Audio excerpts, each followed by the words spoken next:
state I say covered long media social media. Yeah, the bomb like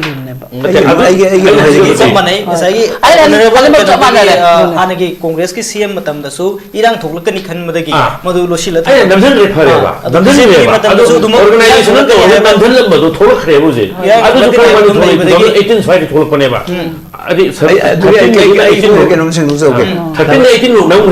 Never something no more. One may take a council. Ma with the Mazi Kaino Kaino. Any talk about any talk. I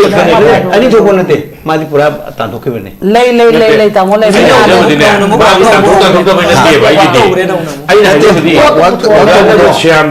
Tan talk about Walmity Council, Lay King in that Neva. I know the Walmity Council actively ST Demand Committee, Manipur ST Demand Committee, Masigi, Oiba, Itno, Kanosi, Tabi, Haidana, Masi Central Ministry, the Tarak, 13 Ibo region, they need Honorable CM Nungaman Biren, please send this and Highway say. Ek Mana Birengi 1.0 Honorable Birengi 1.0 women there. She didn't get them lack of never. Who did 2.0 Congress Matam, Madam, the Iran token in Okram Ibobi, whenever Matam Luis. Man, the Ever. I don't know who is there. I'm going to ever. I know the same now. Yeah, for a clever meeting. Yes, I told her social media. The Chief Minister Secretary to Tea, I think Commissioner, ma'am, related Commissioner, Central Ministry, ma'am, eating never BJP. I don't give for two more than a thing even a quick kangaroo. I did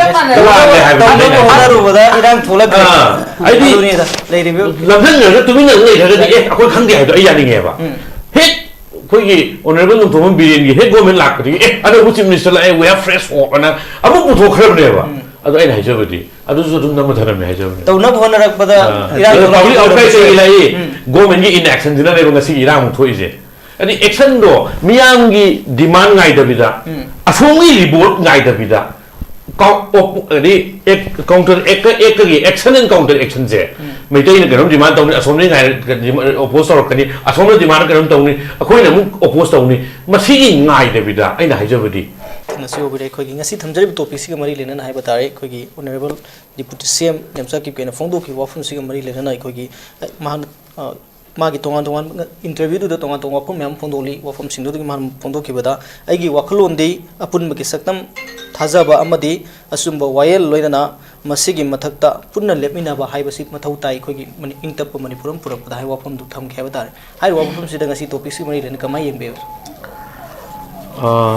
Quiggy may Turkey,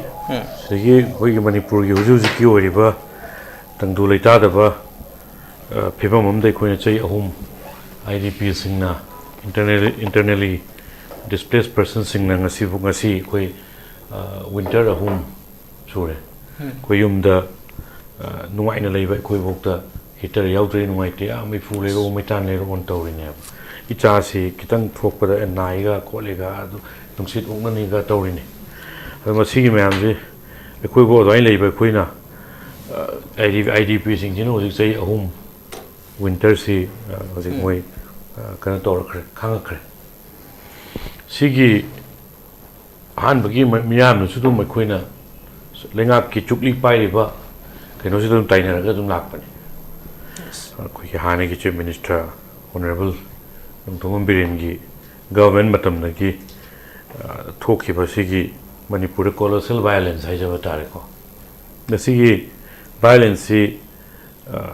my Miamna dum in a hydrosu, horror comes the cry they know how to do. Quiggy STG, Mitegi, STG, settled tribe demand geek and Osida, Honorable High Court of Manipurna. Adusu recommendation Tau Habanati. Quiggy Masi Tado Orgadi. Yani Harasu Yaru has a Tau Habanam. It's not a Quahan interpreter with a land bomb label. The Honorable High Court and I do maintain a teacher alive in a table. Maintain a teacher and to eat at a talk to have a say. Nandagi Kanaraga with him, see, to eat talk to have the Kanaraga at a Tau Haven. To eat had a Tau Haven a table. I must see the Honorable High Court ki judgment amada mana catalyst ohelaka akoigi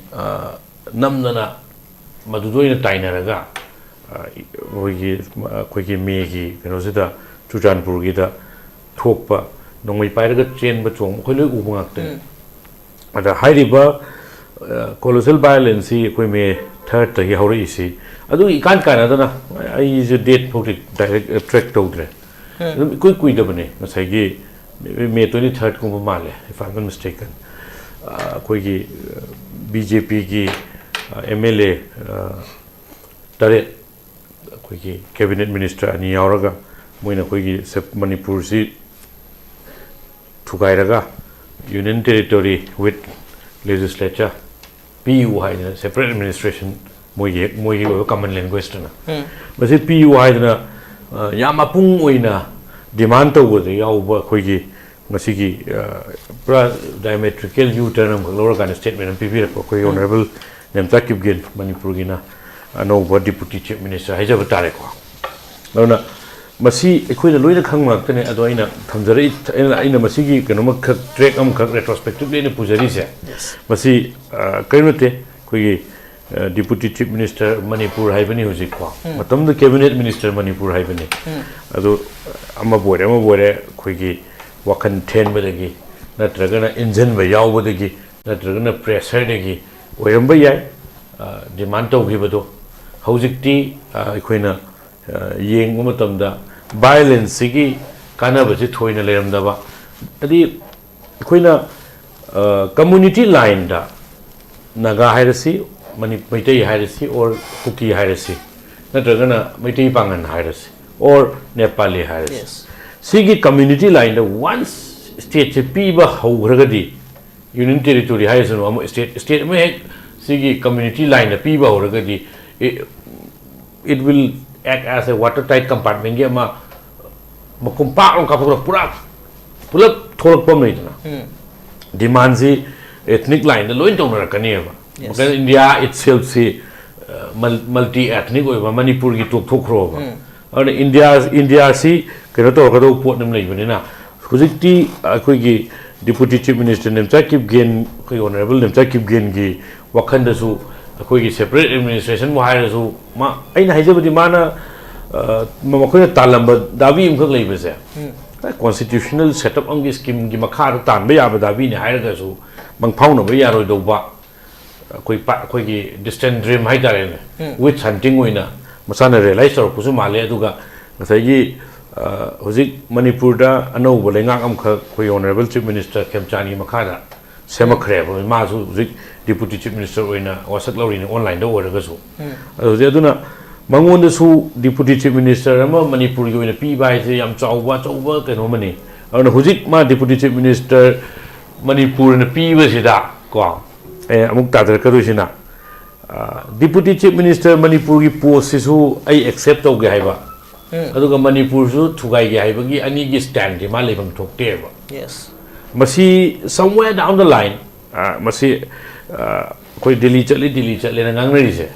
masi gu ma ya se negotiate tau ra kanda streamline tau ra kanda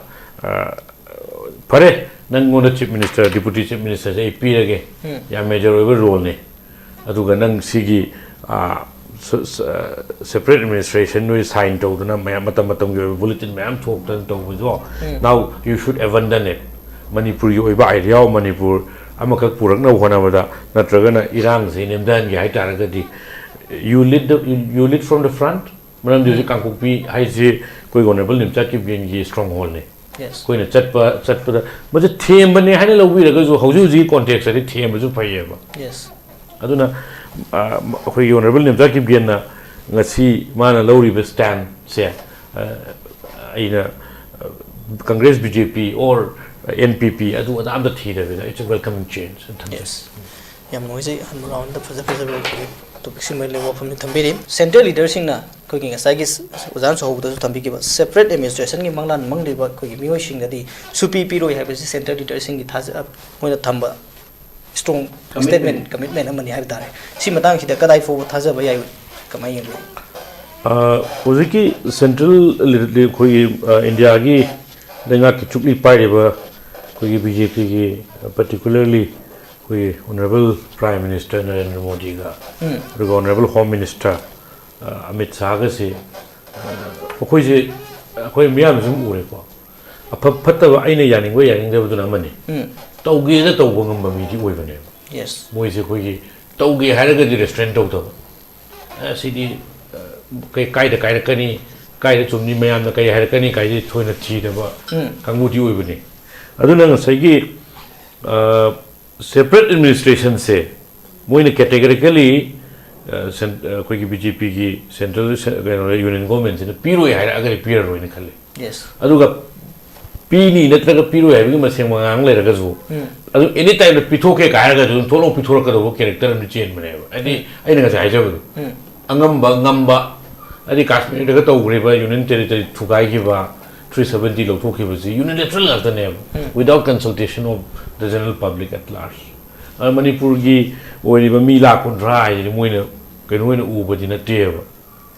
UP की district अमदे हेन लेबा मीनी मी मसिंगनि अदगी मणिपुर की अइना ngरang हाइरमबदो खितंग कइनो नान हाइरमबदो खितंग केनो तौनी but मोई उबा मी येंगुनि कोइ हाइजबसे कोइदि याम पिकपा स्टेट ने अदुना थुगाइबसु प्रॉब्लम लेजि लेबा अदुना अदुगा मु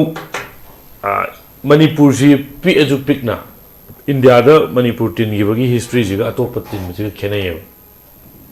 yes मसिगी तोंगान बदुना हयें एंगोंदे यन खामु मैम डिबेट तो हुजिब सुब डिबेट तोंनरि अदा इंडिया सी यूनियन ऑफ इंडिया हाइबने कोइना कॉन्स्टिट्यूशन अहान बा कइनो दा होगी से इंडिया दैट इज भारत सो हाई इंडिया सो हाई कॉन्स्टिट्यूशन अहान बा इंडिया प्रियम्बल ही मखा दे article 1 India that is Bharat is a union of states हाई yes स्टेट मैम पुंजल लगा सेम इंडिया ने अदो इतारदी स्टेट मैम की अदो इंडिया से फेडरल स्ट्रक्चर ने अदी बागी सही पावर सी कनो तो सेंट्रलाइज तौर स्टेट तो कंट्रोल पर सिगी कनम लई बनिना सिगी होल थिंग से हेक्ट ऑन स्लॉट तक कट पर यार वे yes अदना मुझकी सेपरेट एडमिनिस्ट्रेशन से कैटेगरिकली पीरो है हाई ग्रे अदुगा आइना अकीबम सु लेयेब अदि कने मोइना कोई कुकी जो हाइजा बता कुकी कम्युनिटी जो मोइना तालेबा कोई मोइ डिमांड से याम चाव न्यूक्लियर वेपन गुमनि मोइना ताले से मणिपुर कॉन्टेक्स्ट से येंगगदि मोइना जी आइना पाखले इसिना फरे न्यूक्लियर वेपन दी पेर होगे टेंग अम दी पी याना पिछला दी फरक तादो बुखर सुम लेयेब हाइथी याम चाव होजी इंबियो को मेघालय से असम दगी कागा सेम गिव स्टेट नेबा मसी मेघालय से सेम द्रिंगैदा हाना ऑटोनोमस स्टेट ना state with in state same काना कोन कर्व तो खिबने अन सिगुम बगी फॉर्मूला का पालकद्रा गाइजे कोई मिकुप नाउम सिंगना लेबम दि चनेबा कोई से अदुना हुजिकी सेपरेट एडमिनिस्ट्रेशन की मंगलान मंगबसिदा हाना अइना गसा हाइजबजुने कोई ऑनरेबल नेमचा किपगेन सी one of the proponent of this separate administration in earlier days को अदो फॉर एज अ यामचिना वेलकमिंग चेंज हम दा मागी स्टेज चेंज तोरे अदो गसा इना अंकल देना खतंग रिफ्यूट तौजेनिंग बति डिमांड हाइसिदि मागी डिमांड तौता बनि हाइब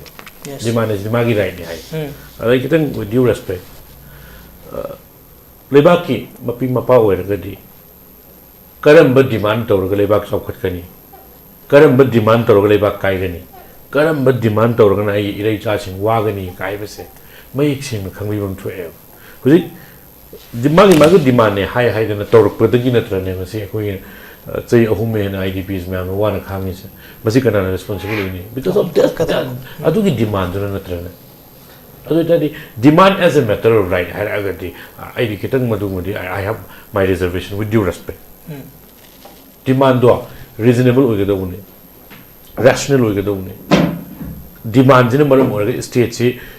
ममांग थाना chain demand ओइगदौने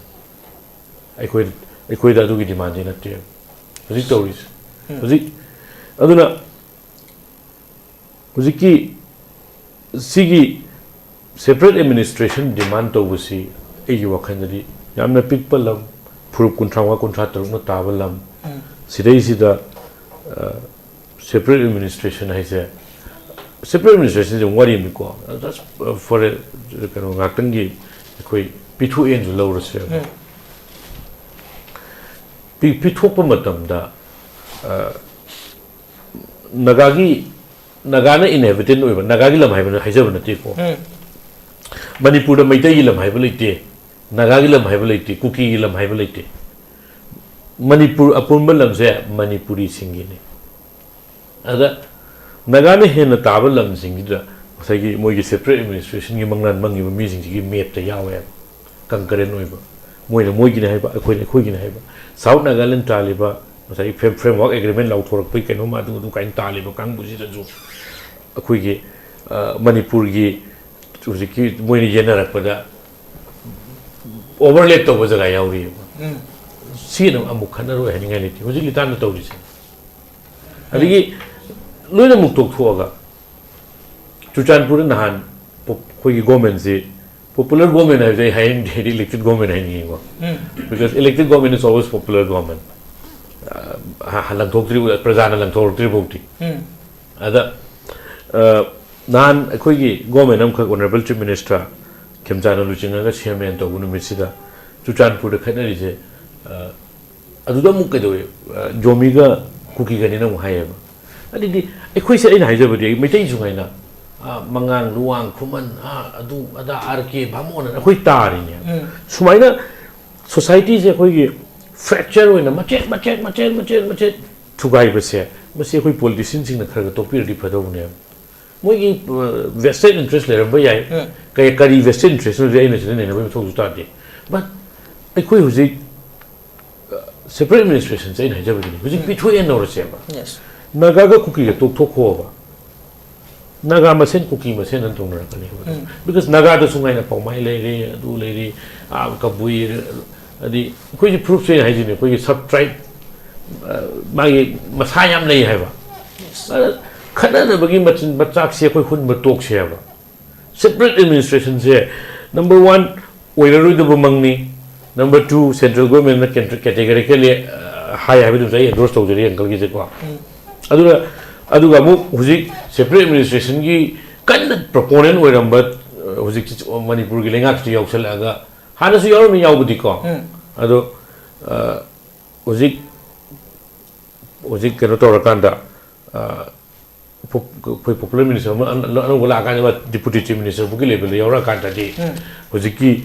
deflect away moi demand and this is aina masi kai to kai si jaga kai to kai jau be ko huji manipur gi chief minister ma deputy chief minister ani ne ba amana khoi gi naga community ko khoi gi naga ne hariba khoi gi khoi sardi khose natra amana khoi honorable huji Nemcha Kipgen ji ne ani si amana naga ne amana kuki ne amana chief minister mitai ne hariba ko adu ai masi ai sigi forum sida ai appeal to jo be ba handak ki irang jina maram oiraga themdok themjin gi negotiation to push and pull to bagi kwa sigi to bagi di handak ki jina dum to biyo bagi su kai de ba kan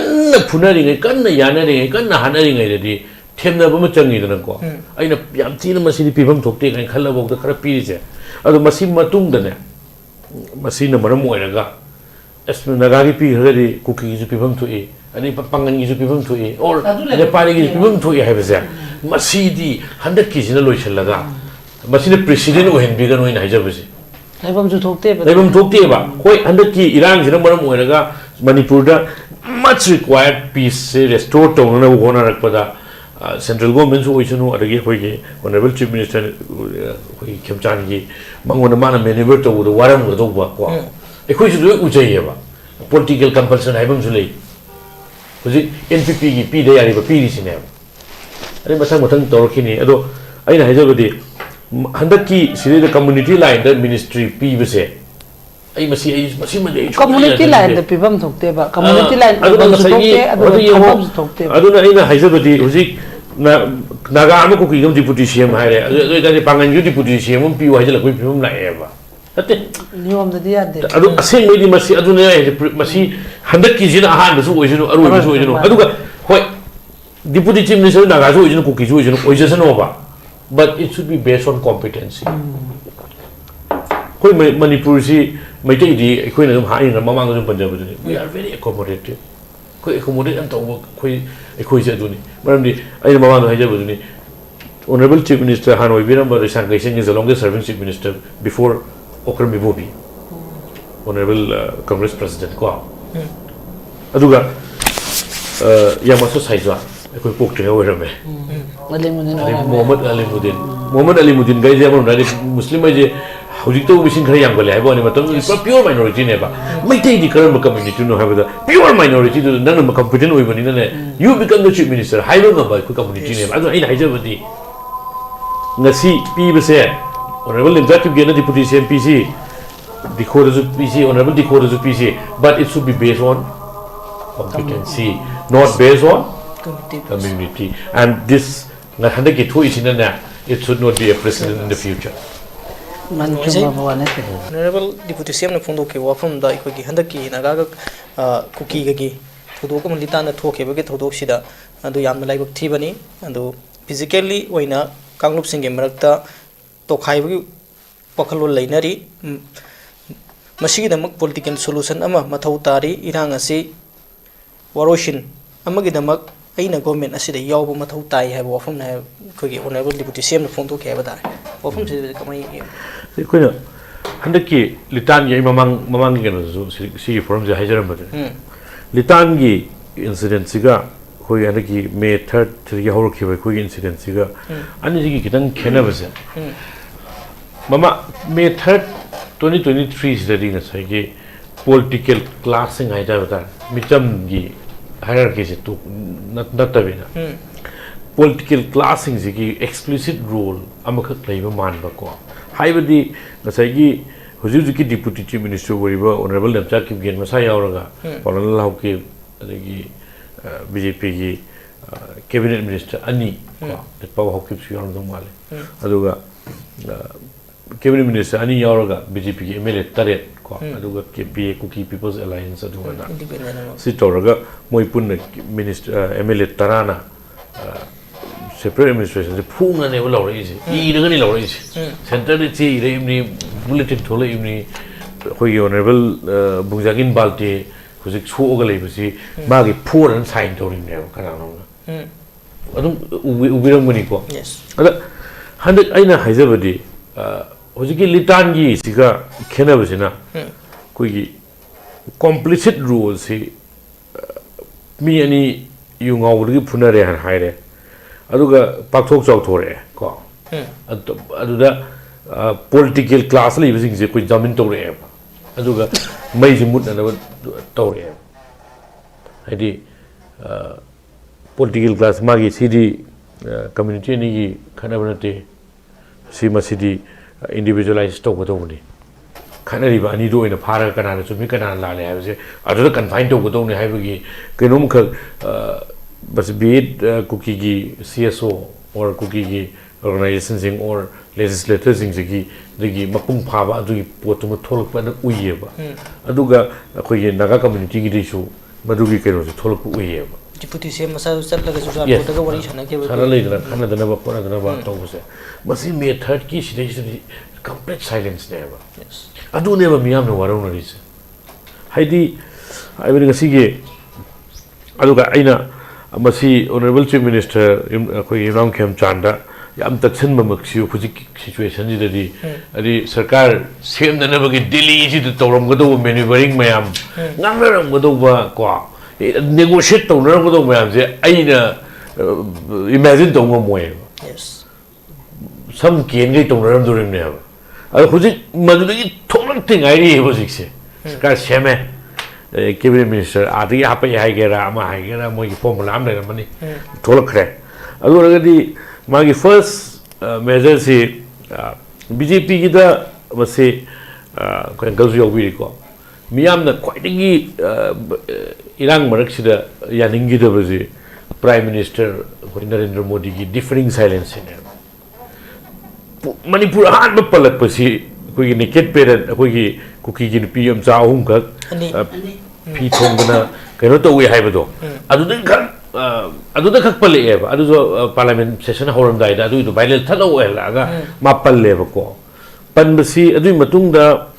Manipur panbiu na lakpiu hai bana te ko panbiu hai man ki baat pande ongoing crisis hai masi on record ni man ki baat tabi ba ko gallen khangbiram gani ai ko yang thoine uri ta di ado miyam gi opinion da khara taraga so khoi party gi garam do yaw do mina ado man ki baat si da entire episode kya so re khang de 2023 May 30 ngasi bok si da man ki baat Manipur amu pande adu tadi wakhanda Manipur leiti haidora hang to question na miyam gi number 1 Manipur da prime minister visit to bose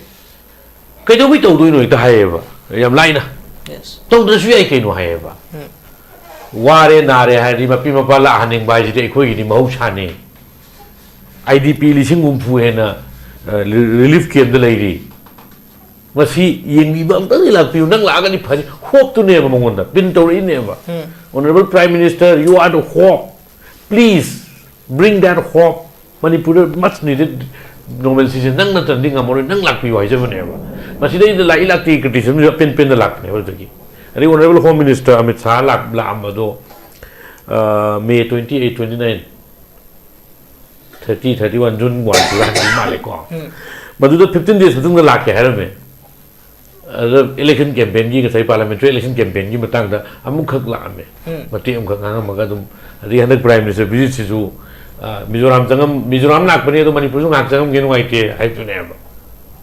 mo yim nang na ana ba mang lak pani mo ju ka puk sa bang na hai chang gi mo ju na adu phibam du ne ba khoi na ngai gi Manipur gi miyam na center da yam nungai ta bse adu hujik chi hujikti khoi na first hanang sai uncle na haibi ba popular ministry am la amni ji popular hokip ta kai ki toro ke ji yenga se di hai ba now but mamangi February 13 do president rule Manipur imposed or tribu mang da di adu su popular ministry ne wele mis May 3 gi 2025 ki February 12 phongsi popular ministry le mi ba adu dai du da di popular ma da kai action lo gi de ba adu hujik honorable Khemchan lak ba da gi amu popular ministry ani su bala en lo twet lo raga lo ni hai bi hope am dem kidan adu di thambiri ba aina thamjari di government hai basi ngasai ST ki demand ki congress ta 2013 the hai ban lui thu thaijen gi base masim jo kitan nya janing de ba maram di I'm not congressman ko congress lale ai madumadi 100% lale with all responsibility I'm telling this honorable khoi gi guji congress ki president we biri ba ngana charge ti lorable lo kan ngasi lo ba ado khoi gi honorable president krami puru bo bi congress ki mana chief minister ori ma tumda 2013 dagi 2013 dagi lakpa kaino se central ministry dagi lakpa pot se government ai je uncle continuation ne ba congress BJP ai bolite ma gi adigi MPP ai bolite congress le ramadu continuation armed forces special power se union ministry congress chalai ram bane adu BJP ne kaino tawri se ne da continue tawri se chamana mongda hajiki central ministry thare ise adu thare ba potu khoi 2017 dagi khoi honorable nungthom biren lakpa dagi adu che do man re ai na te it is still there in the table but adu ina haijabadi 2013 dagi 2017 lo tharam dire no dau 17 dagi 26 phok ko legi ha Eta da kan lo samjak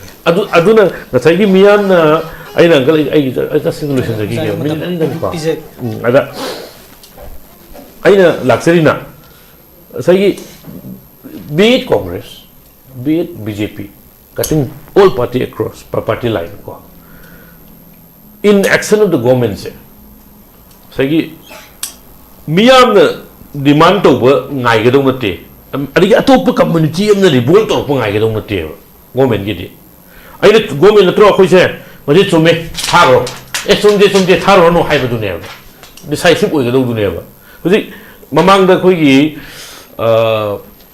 ꯑꯩꯈꯣꯏꯒꯤ ꯍꯥꯟꯅꯒꯤ chief ꯁ꯭ꯄꯣꯛꯁ person BJPꯒꯤ ꯑꯣꯏꯕꯤꯔꯝꯕ ꯆꯣꯡꯊꯥꯝꯕꯤꯖꯣꯏ ꯃꯥꯒꯤ ꯀꯩꯅꯣꯝ ꯈꯔ ꯇꯥꯖꯍꯧꯋꯦꯕ ꯃꯩꯇꯩ SCꯒꯤꯁꯦ ꯀꯃꯥꯏꯅ ꯇꯧꯁꯦ ꯍꯥꯏꯅꯣ ꯍꯪꯕꯗ ꯃꯥꯅ ꯀꯣꯟꯁꯦꯟꯁꯁ ꯍꯥꯟꯅ ꯄꯨꯔꯛꯀꯗꯧꯅꯤ ꯍꯥꯏꯌꯦꯕ ꯅꯠꯇ꯭ꯔꯒꯗꯤ ꯑꯇꯣꯞꯄ ꯀꯝꯃꯨꯅꯤꯇꯤ ꯁꯥꯎꯔꯛꯀꯅꯤ ꯍꯥꯏꯌꯦꯕ ꯁꯤ ꯑꯗꯨꯝ ꯌꯥꯎꯕꯅꯤꯀꯣ ꯃꯁꯤ ꯑꯗꯨꯝ ꯍꯧꯖꯤꯛꯀꯤ ꯗꯤꯖꯤꯇꯦꯜ ꯋꯥꯔꯜꯗ ꯂꯣꯏ ꯐꯪꯅꯤ ꯑꯗ ꯑꯩꯅ ꯍꯥꯏꯖꯕꯗꯤ ꯃꯩꯇꯩꯅ ꯀꯨꯀꯤꯒꯤ ꯅꯠꯇ꯭ꯔꯒ ꯅꯥꯒꯥꯒꯤ ST ꯇꯧꯕꯗ ꯃꯩꯇꯩꯗ ꯍꯪꯉꯝꯕ꯭ꯔꯥꯕ ꯆꯨꯝꯃꯦꯅ ꯈꯜꯂꯒ ꯑꯗꯨꯝ ꯊꯥꯈ꯭ꯔꯤꯅꯦꯕ ꯑꯗ ꯅꯥꯎ ꯏꯔꯥꯡ ꯊꯣꯛꯂꯛꯀꯅꯤ ꯃꯣꯏ ꯌꯥꯔꯛꯇ꯭ꯔꯗꯤ ꯍꯧꯖꯤꯛ ꯏꯔꯥꯡ ꯊꯣꯛꯄ ꯌꯥꯕ ꯊꯣꯛꯈ꯭ꯔꯦꯕ ꯑꯗꯨꯁꯨ ꯑꯃꯨꯛ ꯀꯔꯤꯗꯧ ꯇꯩꯁꯜꯂꯒ ꯑꯣꯅꯔꯦꯕꯜ ꯍꯥꯏ ꯀꯣꯔꯠ ꯑꯣꯐ ꯃꯅꯤꯄꯨꯔꯒꯤ ꯑꯣꯔꯗꯔ ꯑꯃꯗ ꯖꯁꯃꯦꯟ ꯑꯃꯗ ꯕꯦꯁ ꯇꯧꯔꯒ ꯏꯔꯥꯡ ꯊꯣꯛꯄꯅꯦꯅ ꯑꯃꯨꯛ ꯍꯥꯏꯖꯜꯂꯒ ꯐꯔꯦ ꯍꯧꯖꯤꯛꯇꯤ ꯍꯥꯏ ꯀꯣꯔꯠꯀꯤ ꯖꯁꯃꯦꯟꯁꯨ ꯂꯩꯔꯦ which is yet to be challenged hujik hujik leiriyeba it still holds good kaino se maitai ST hujik honorable high court tapi order se adina hajabadi masi di continuing process ni why hujik irang thokani haina pitha da byong hai hujik thokre loi greba kaino mi tharam da no habdu ne hujik mu yong ko masi gi poche mu aina mu pukhala kan da di hujik pudi amu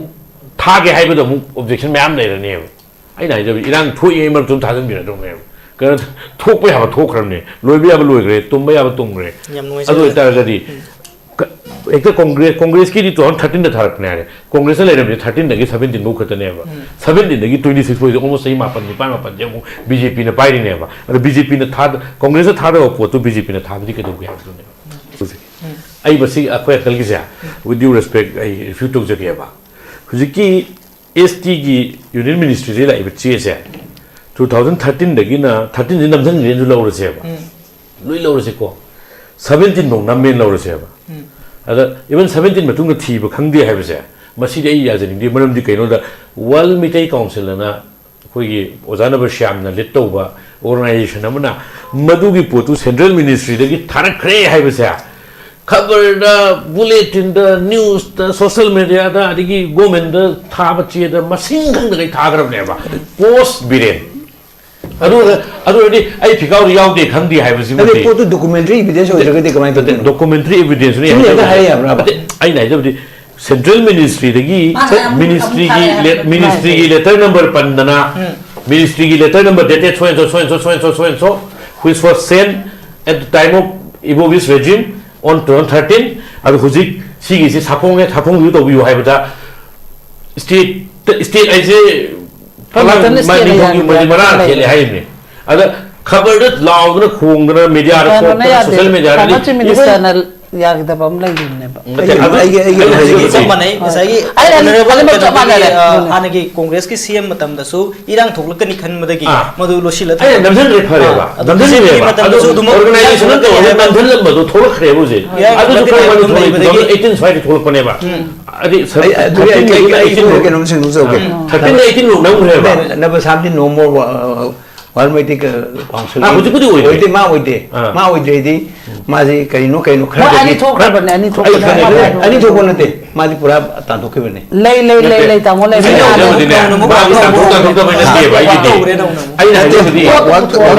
श्यामदो तांथोक्तबा Valmiki council लई केगी नतेबा आइना हाइजबदि Valmiki council ना actively अरिगा अमु ST demand committee Manipur ST demand committee ना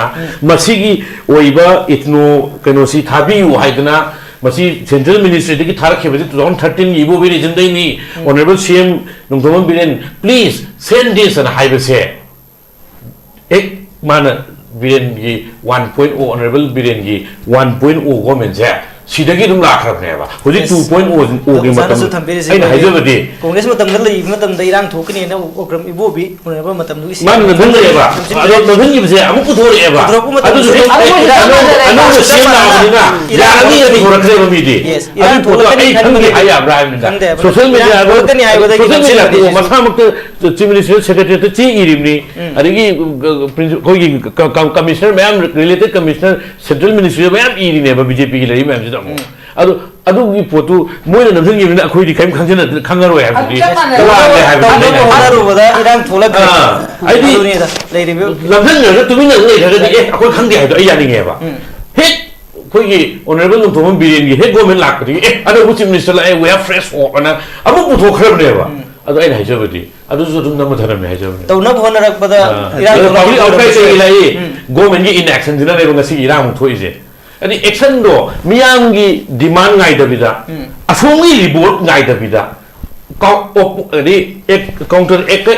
action and counter action se maitai na karam demand tawni asomni ngai oppose tawrkani asomna demand karam tawni akhoi na mu oppose tawni masi ngai de bida aina haijabadi government na phai na khanba thabak tu di sat to bira ga miyam se khanaro ena funding mu duni usan thambiri basi miyam se khanaro palaki ba government ni matam khudi mukta dum sam manaba aduna takpadi pali ba government adi sigi se pazam ta khan banatre tu ta sadu anu bolenga sida Anu bolenga